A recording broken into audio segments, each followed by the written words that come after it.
কি রে কমল, তুই বাজারে পিঠে বিক্রি করিস নাকি?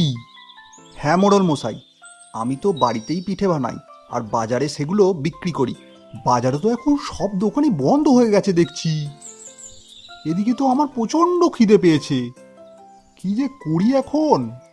কেন মোড়ল মশাই, বাড়িতে কিছু রান্না হয়নি আজকে? না রে, কিছুই রান্না হয়নি।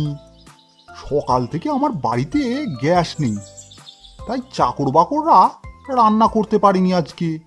তাহলে আজকে সারাদিন ধরে না খেয়ে আছেন আপনি? হ্যাঁ, তার জন্য তো বাজারেই আসলাম, কিন্তু এখন তো দেখছি খাবার সব দোকানই বন্ধ। দুপুর গড়িয়ে বিকেল হয়ে এলো প্রায়। সব দোকানিরাই তো প্রায় বাড়িতে গেল দুপুরে খাবার খেতে, আসতে মনে হয় দেরি হবে। এতক্ষণ কি আমি না খেয়ে থাকবো নাকি রে?